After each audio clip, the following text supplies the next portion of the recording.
เรามาพิจารณาก้อนเมฆพวกเราต้องพิจารณาดูก้อนเมฆก้อนเมฆนั้นตั้งอยู่ขนาดหนึ่งแล้วก็จากเราไปก้อนเมฆที่สุดมันก็สลายไปอารมณ์ของเราความรู้สึกของเราก็เป็นเช่นดั่งก้อนเมฆนั่นแหละพวกเราต้องพิจารณาเวลาที่เราดีใจเวลาที่เราเสียใจมันก็ไม่แตกต่างจากก้อนเมฆที่สุดก้อนเมฆก็สลายไปในที่สุด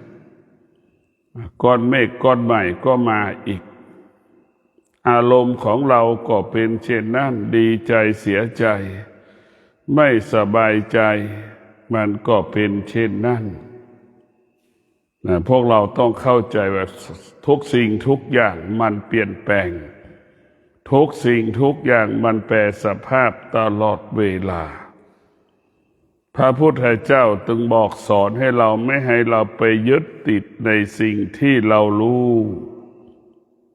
ไม่ให้เรายึดติดในสิ่งที่เรารู้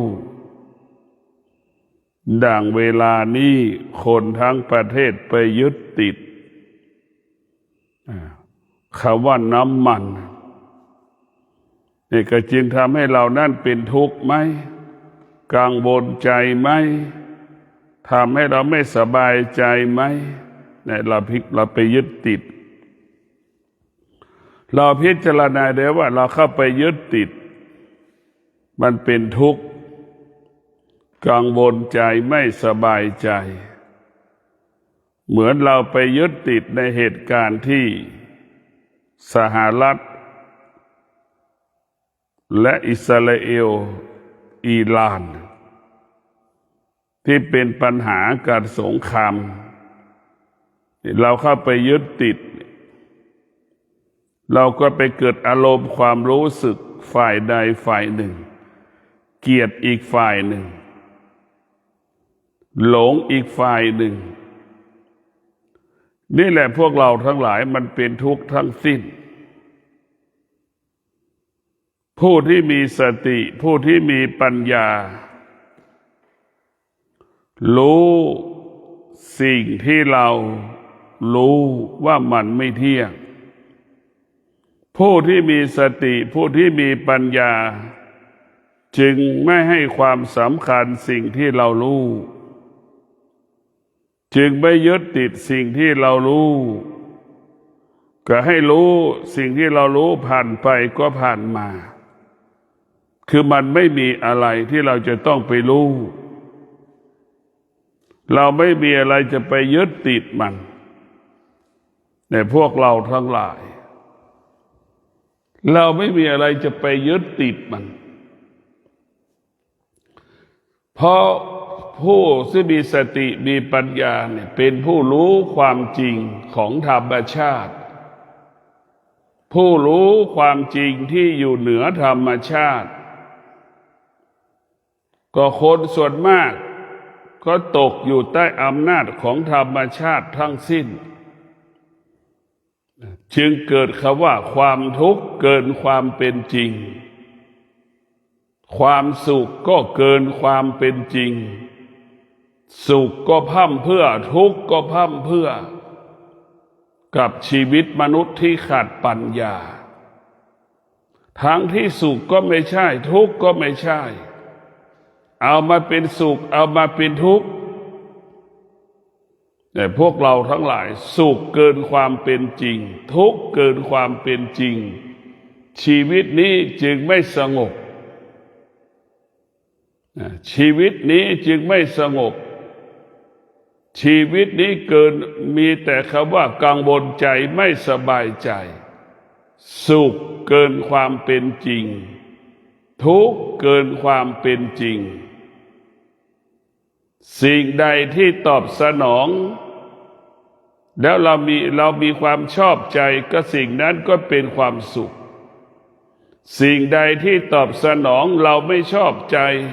สิ่งนั้นก็เป็นความทุกข์ชีวิตเราจะอยู่ได้อย่างไรถ้าเป็นเช่นนี้มันอยู่ไม่ได้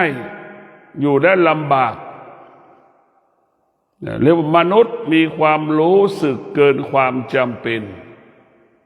ซึ่งมีความรู้สึกมากจนหาแก่นของชีวิตไม่ได้จนหาสาระของชีวิตไม่ได้มีความรู้สึกมาก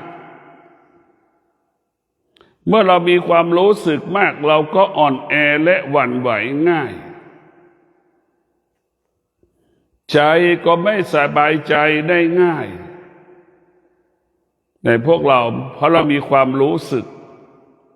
เหมือนเรารู้สึกสงครามอิสราเอลสหรัฐและอิหร่านนี่แหละเรามีความรู้สึกเมื่อเรามีความรู้สึกเนี่ยเราก็จะกังวลใจไม่สบายใจหงุดหงิดใจอึดอัดใจกับสิ่งที่เรารู้เราสนับสนุนอิหร่านผิดท่าเราก็อึดอัดใจเราสนับสนุนอเมริกาประสบความสำเร็จเราก็ดีใจสุขใจอย่างเนี้ยนี่แหละคือเราเข้าไปยึดติดผู้ชนะหรือผู้แพ้พวกเราทั้งหลาย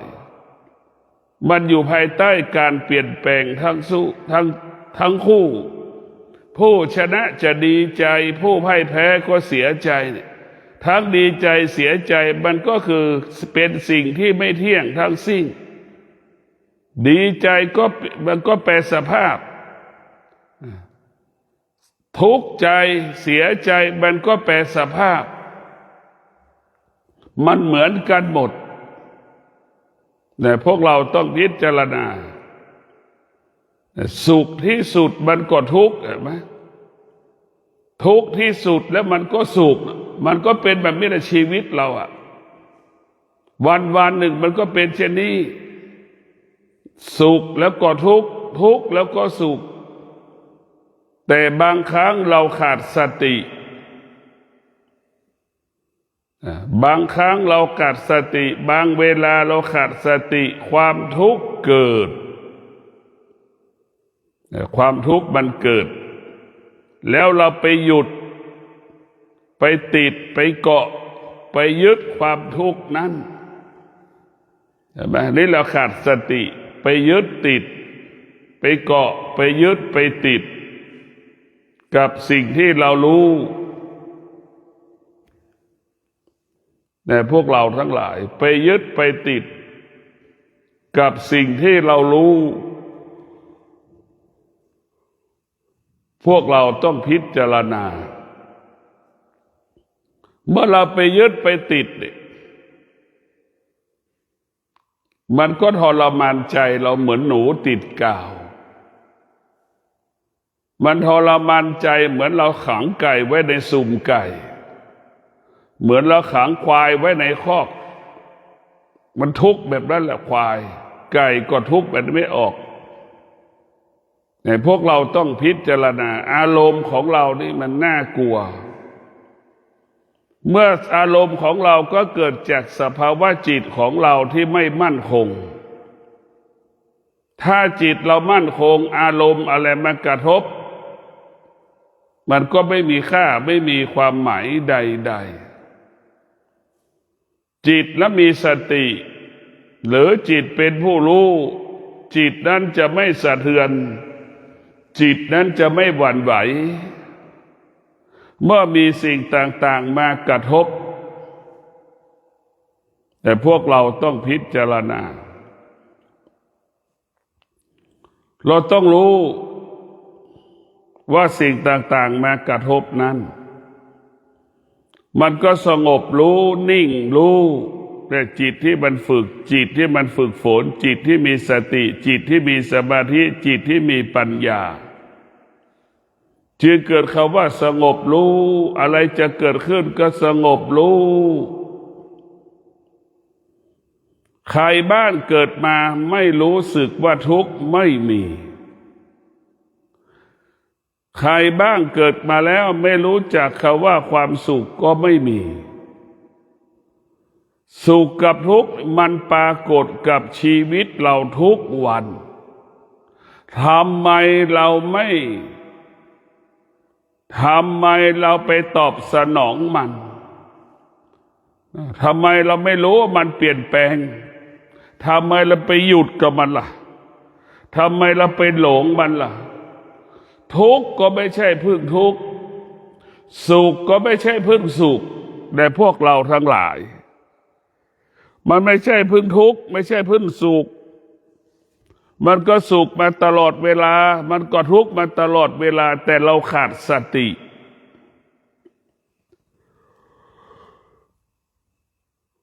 เมื่อเราขาดสติเราก็จะไปยึดติดสิ่งที่ว่าเป็นทุกข์สิ่งที่ว่าเป็นสุขดังที่ได้บอกแล้วว่าสุขมันก็เหมือนก้อนเมฆทุกข์ก็เหมือนก้อนเมฆสุขก็มีระยะเวลาอันสั้นดังเราปวดท้องเข้าห้องน้ำมีแค่นั้นแหละทุกข์ก็เป็นเช่นนั้นแหละมีระยะเวลาอันสั้นดังเราเข้าห้องน้ำนั่นแหละคือมันไม่มีอะไรแต่ละจิตเราไปปรุงแต่งมันจิตเราไปปรุงแต่งไอ้จิตที่เขาไปปรุงแต่งน่ะเรียกว่าเวทนาก็ดีเนี่ยมันจะทำให้เราอุปทานก็ดีเนี่ยมันจะอยู่พร้อมกันทั้งเวทนาและอุปทานมันจะเกิดพร้อมกันเมื่อตามันเห็นรูปอย่างเงี้ยหูได้ยินเสียงอย่างเงี้ยทั้งเวทนาอุปทานจะเข้าไปปรุงแต่งล่ะเหมือนเจ้าเนี่ยเหมือนคนที่เปิดร้านกาแฟนะเอาอะไรมาใส่ในกาแฟไปปรุงแต่งกาแฟให้มีรสชาติเป็นอย่างนั้นแหละเหมือนแม่ครัวพ่อครัวทำอาหารนั่นแหละไปปรุงแต่งอาหารเอาไก่ไปลงในกระทะก็ใส่เครื่องปรุงนั่นแหละเวทนาและอุปทานมันก็เกิดมาพร้อมกันเมื่อตามันสัมผัสเมื่อหูมันสัมผัสเมื่อจมูกมันสัมผัสเมื่อลิ้นมันสัมผัสเมื่อกายมันสัมผัสเมื่อจิตมันสัมผัสมันเกิดอารมณ์และร่วมกันและปรุงแต่งมันก็ไปทั้งเวทนาและอุปทานมันเกิดจากตาหูจมูกลิ้นกายใจเห็นไหมมันเกิดที่นี่หมดเลยทั้งตาหูจมูกลิ้นกายใจสุขทุกข์ก็เกิดขึ้นที่ตาหูจมูกลิ้นกายใจของเรา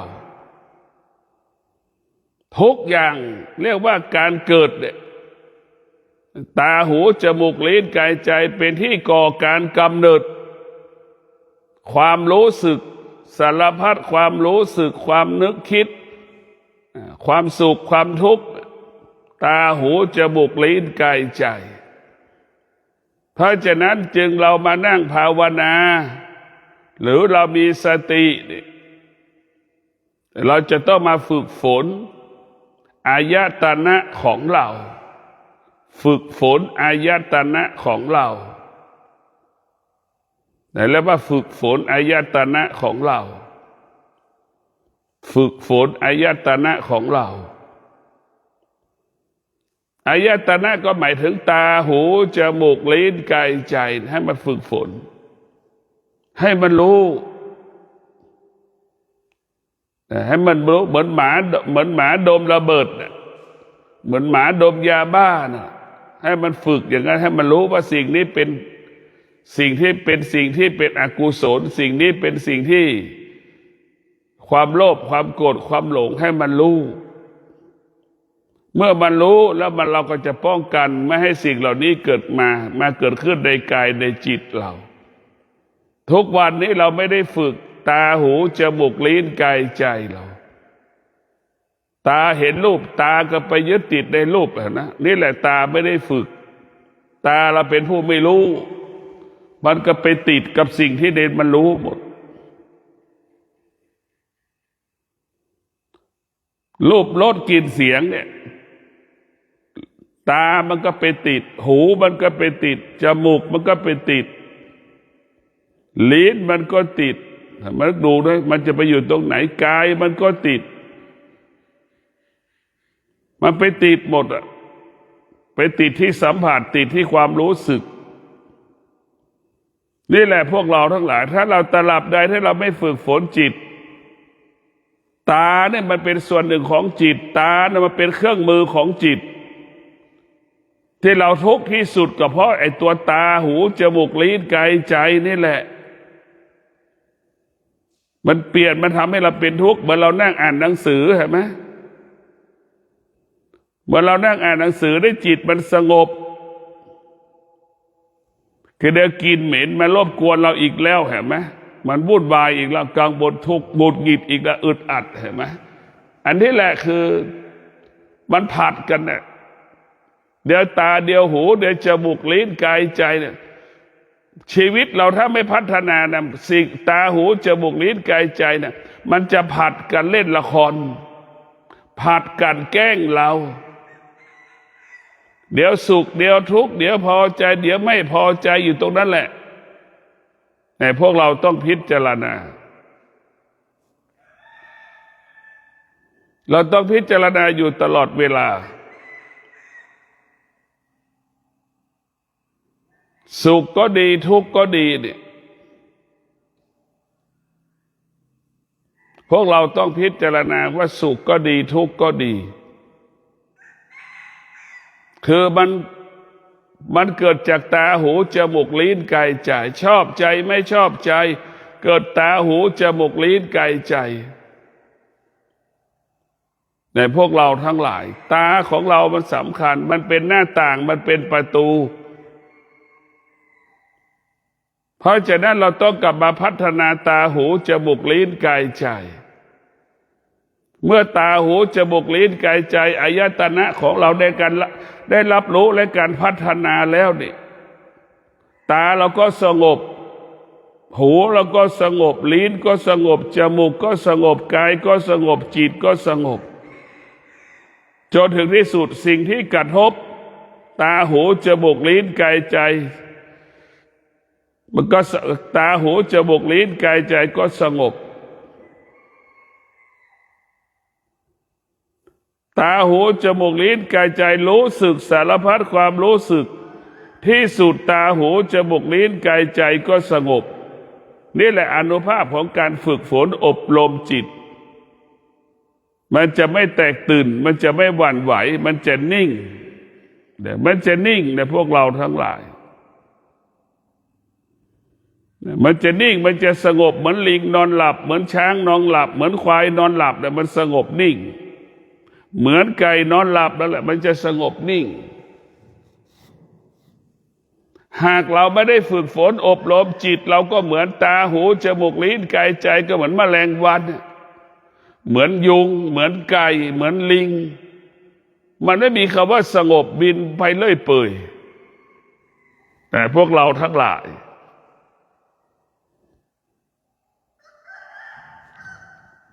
เรากลับมาพิจารณาสติอยู่ที่ตาก็จะเป็นตาแสนรู้สติอยู่ที่หูก็จะเป็นหูแสนรู้พ่อแม่ครูบาอาจารย์ว่าหูทิพย์นั่นแหละแต่พวกเราทั้งหลายสติไปอยู่ที่จมูกก็จะจมูกแสนรู้พวกเราเป็นจมูกที่รู้กลิ่นและจะไม่หลงในกลิ่นสติไปอยู่ที่ลิ้นก็จะไม่หลงในรสชาติอาหารเหมือนพระธุดงค์กินฉันข้าวอาหารในบาตรนั่นแหละไม่ให้ติดในกลิ่นไม่ให้ติดในรสแต่พวกเราทั้งหลายไม่ให้ติดในรูปแบบเมื่อสติอยู่ที่จิตก็ไม่ปรุงแต่งสติอยู่ที่กายก็ไม่ปรุงแต่งนี่แหละสติจึงเกิดว่าสติกำกับตาหูจมูกลิ้นกายใจบรรลุเป้าหมายถ้าสติมีบทบาทต่อตาหรือตาเอาสติมาเป็นหลักพัฒนาเนี่ยตานั้นก็จะเป็นตาแสนรู้ห หูแสนรู้จมูกแสนรู้ลิ้นแสนรู้กายแสนรู้จิตก็แสนรู้รู้แล้วมันจะไม่ยึดติดรู้เฉยๆพวกเราทั้งหลายทุกวันนี้เราหลงอะไรหลงสุขหลงอะไรก็หลงทุกข์อีกทุกข์ก็แล้วก็หลงสุขแล้วก็หลงสุขเกิดแล้วก็ออกอาการทุกข์แล้วก็ออกอาการแล้วจะอยู่แบบไหนดูอย่างใดล่ะเพราะมันปรากฏทุกชั่วโมงนี่สุขกับทุกข์เมื่อเรามีสติแล้วก็ต้องหยุดสุขได้ทุกข์ได้หยุดสุขได้หยุดทุกข์ได้เรามีสติพวกเราต้องมีสติพิจารณา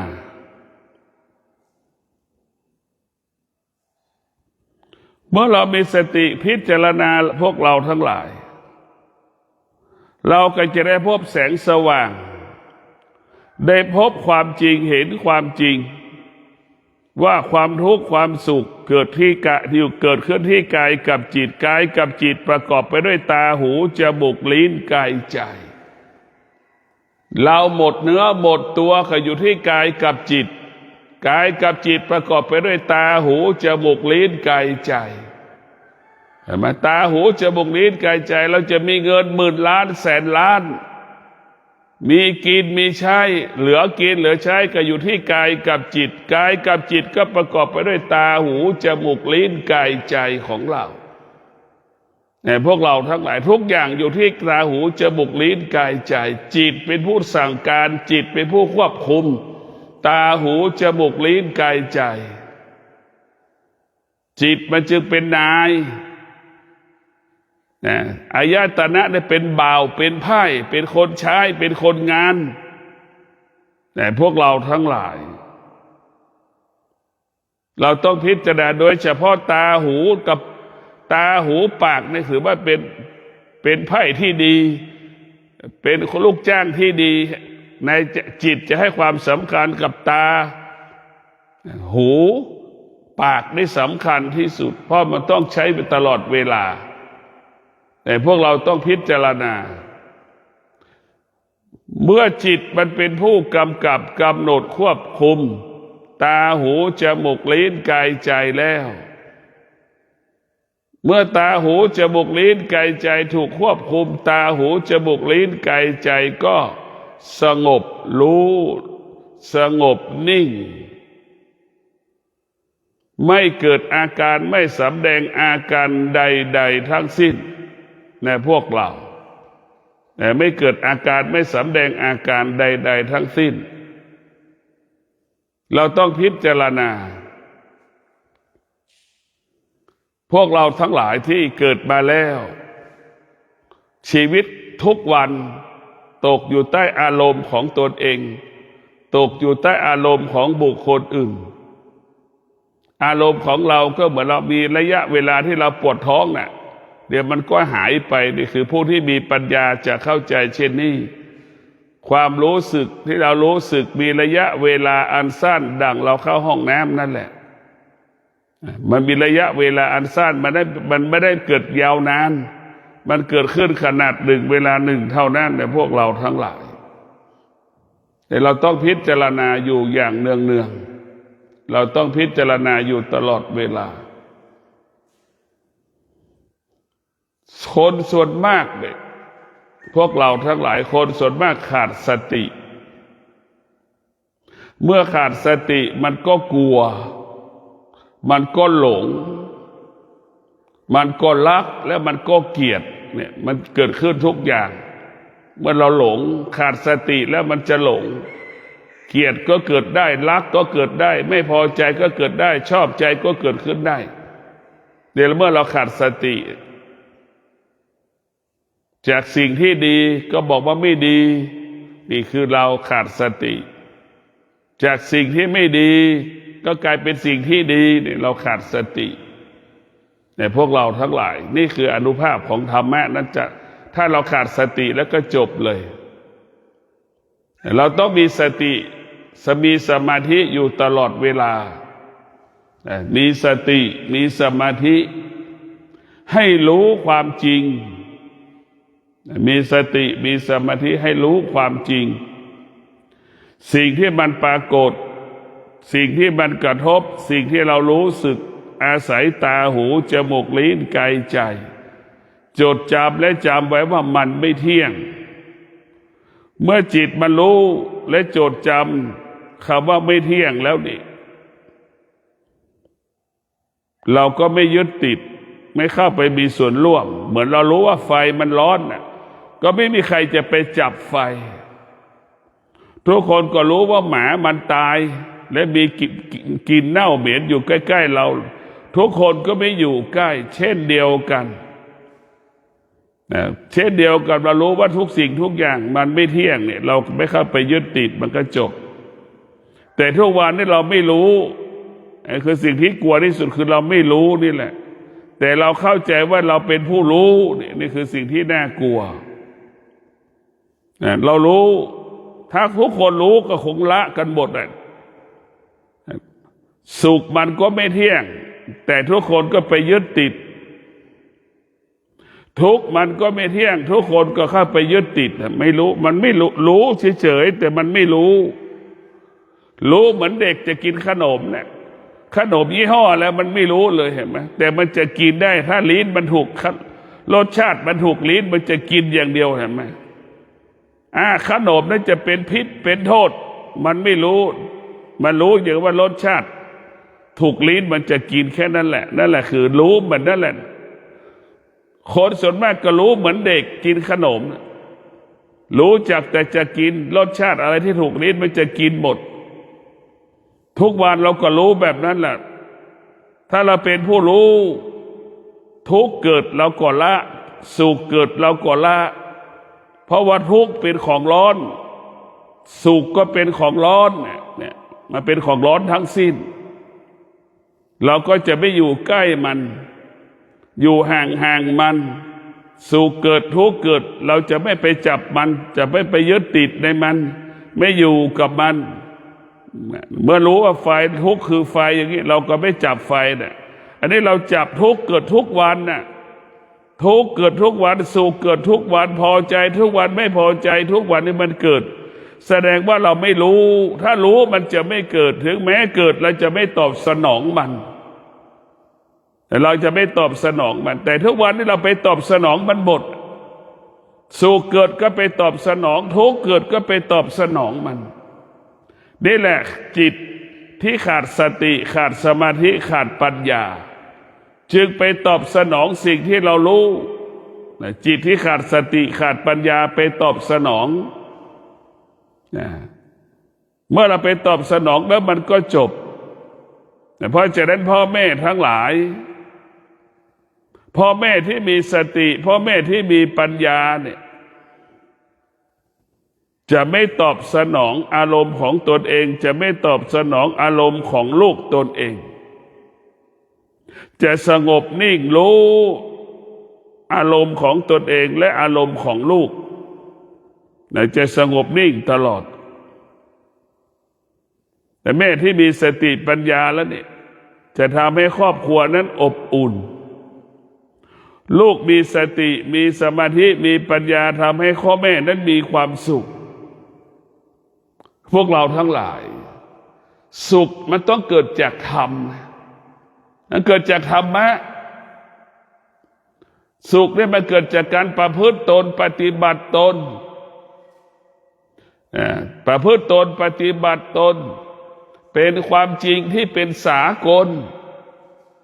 ทุกคนต้องเป็นเช่นนี้ดังลูกทุกคนรักษาศีลลูกทุกคนมีสมาธิลูกทุกคนมีปัญญาเนี่ยมันจะอยู่กับความดีงามความถูกต้อง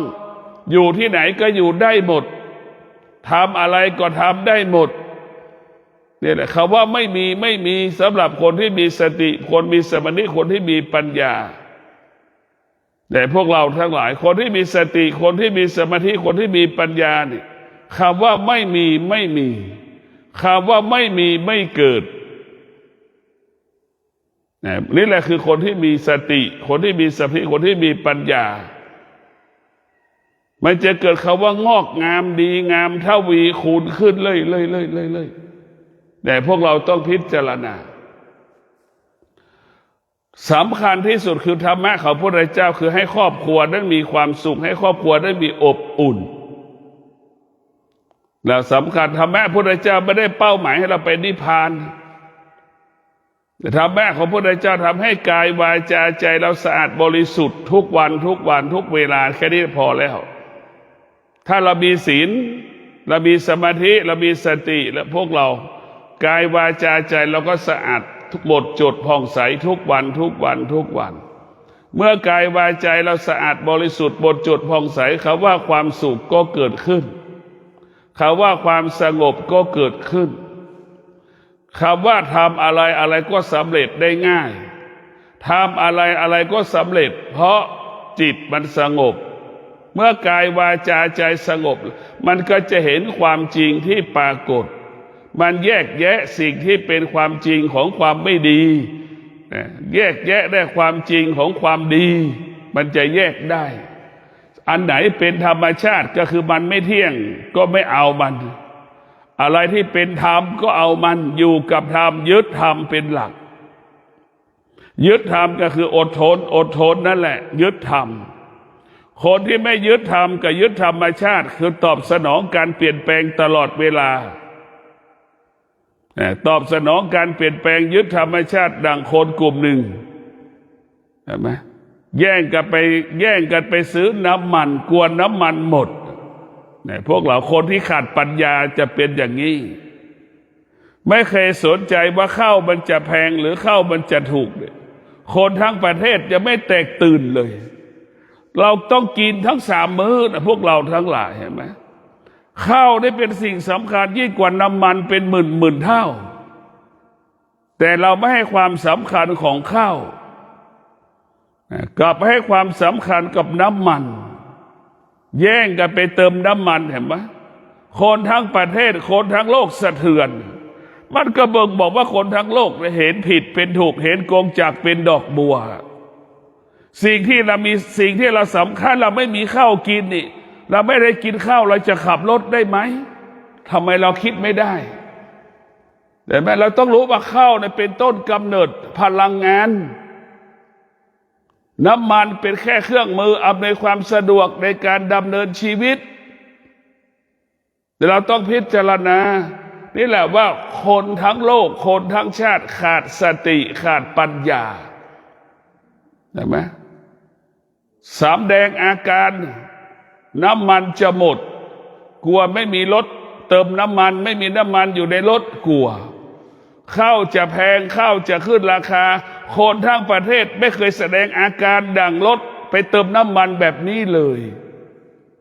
แต่พวกเราทั้งหลายถ้าคนทั้งประเทศแสดงอาการว่าข้าวสารมันขึ้นราคาดังคนมาแสดงไปรถไปเติมน้ำมันเนี่ย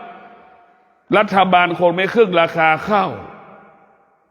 แต่พวกเราทั้งหลายนี่พวกเราให้ความสำคัญคนที่ขาดปัญญาให้ความสำคัญสิ่งที่มันไม่สำคัญสิ่งที่อันดับ1ก็ให้เป็นความสำคัญอันดับ3เนี่ยสิ่งที่เป็นอันดับ3ให้ความสำคัญอันดับ1ถ้าเราไม่มีข้าวกินเราจะขับรถได้ไหมเราไม่มีข้าวกินเราจะไปทำงานได้ไหมนี่เราต้องคิดอันนี้คิดไม่ได้คิดว่ารถไม่เติมน้ำมันน่ะไปแสดงว่าไปหลงเรียกว่าหลงทางหลงผิดนี่เราถูกหลอกก็เพราะอย่างนี้แหละพวกเราทั้งหลายคนที่ถูกหลอกก็เพราะกลัวนี่แหละความกลัวจึงทำให้เราถูกหลอกความหลงก็ทำให้เราถูกหลอกเห็นไหมเฮกันไปเติมน้ำมันอย่างนี้พวกเราทั้งหลายที่สุดมันก็ไม่มีอะไรเลยนะพวกเราทั้งหลายที่สุดมันก็ไม่มีอะไรมันเพียงแค่กระแสนะเรารู้ไม่จริงก็เฮกันไปอย่างนั้นเฮกันอย่างนี้ในกลุ่มสังคมนั้นๆแต่หารู้ไหมว่าปั๊มมันไม่เคยเต็มมันไม่เคยไปแห่ไม่มีใครเข้าคิวแห่กันทุกปั๊มมันไม่มี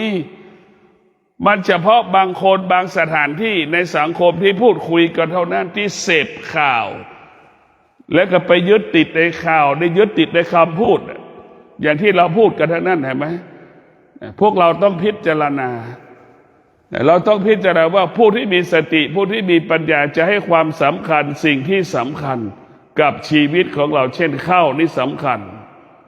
อันนี้ข้าวขึ้นราคาทุกคนก็สงบนิ่งเอาข้าวไม่ดีมาขายให้เราก็สงบนิ่งพอน้ำมันจะหมดเกิดอาการสำแดงอาการเห็นไหมทั้งประเทศเห็นไหมอันนี้แหละเราขาดสติขาดปัญญาจึงไม่รู้ว่าอันไหนสำคัญไม่รู้ว่าอันไหนไม่สำคัญอันไหนสำคัญกว่านี่เราไม่ได้คิดเลยแต่พวกเราต้องมีสติจะแตกตื่นผู้ที่มีปัญญาผู้ที่มีสติเนี่ยจะไม่สะเทือนไม่หวั่นไหวรู้ว่าสิ่งที่เกิดก็คือสิ่งที่มันดับเหมือนสงครามอิหร่านกับสงครามอิสราเอลอเมริกาเนี่ยเดี๋ยวมันก็ดับไปทั้งคู่แต่มันก็ดับไปทั้งคู่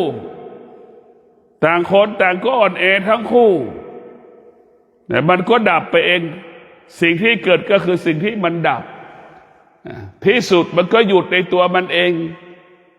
ทุกข์ที่เกิดขึ้นมันก็หยุดมันเองสุขที่เกิดขึ้นมันก็หยุดมันเอง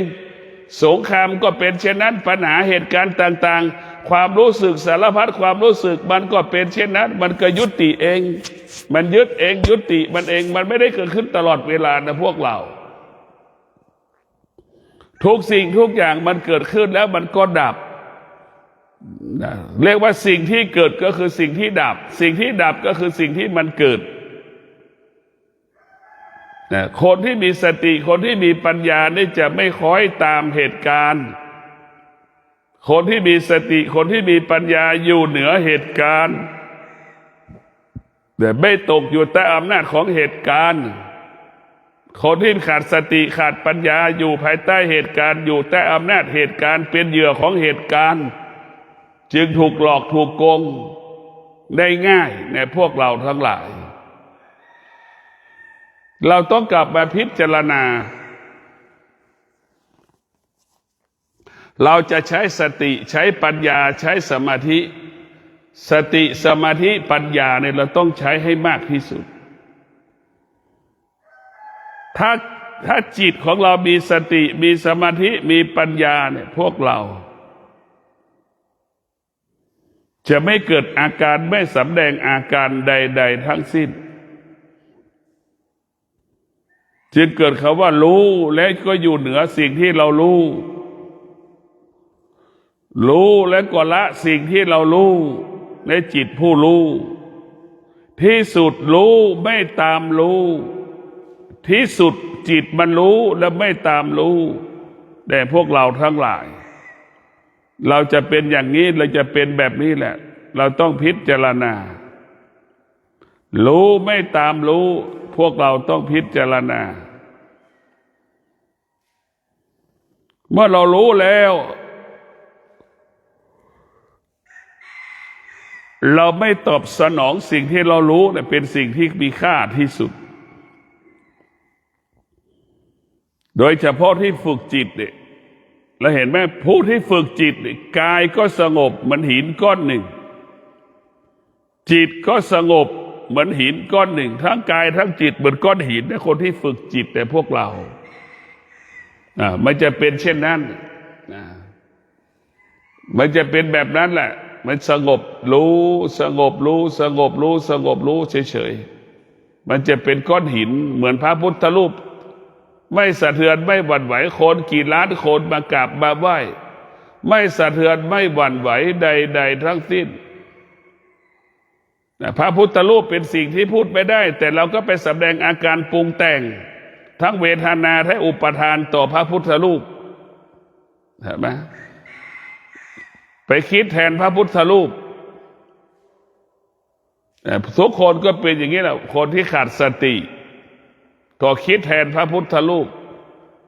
ไปกราบไปไหว้แล้วก็คิดแทนแต่พวกเราทั้งหลายทำไมเราไม่รู้อ่ะเราไม่รู้เราก็จะเป็นเวทนาอุปทานไปอยู่ในกายพระพุทธรูปในตัวพระพุทธรูปไปสร้างไปปรุงแต่งทั้งเวทนาและอุปทานไปยึดติดเมื่อเราไปยึดติดแล้วก็เป็นทุกข์อีก หาว่าพุทธรูปไม่ศักดิ์สิทธิ์อีกสถานที่นั้นไม่ศักดิ์สิทธิ์อีกตำหนินี่แหละพวกเราทั้งหลายเราไปปรุงแต่งเมื่อเราไปปรุงแต่งแล้วมันจะลำบากนะพวกเรา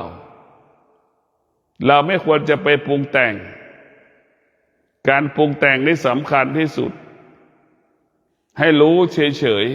ๆเวลานี้ทุกคนก็รู้นะมีเมียก็ไม่ใช่สุขก็ไม่ได้เกิดจากมีเมียความทุกข์ก็ไม่ได้เกิดจากการไม่มีเมียสุขก็ไม่ได้เกิดจากการมีเงินสุขก็ไม่ได้เกิดจากการว่าไม่มีเงินมันก็ไม่ใช่นะพวกเราทั้งหลายสุขมาอยู่ที่สติสมาธิและปัญญาผู้ที่มีสติผู้ที่มีสมาธิปัญญาสงบสุขตลอดเวลามีสองคำสงบและก็สุขสงบและก็สุขสองคำนี้รวมกันเรียกว่าสงบสุขแต่พวกเราต้องพิจารณาสงบสุขนี่สำคัญที่สุดจึงอยากฝากให้พวกเราได้พิจารณา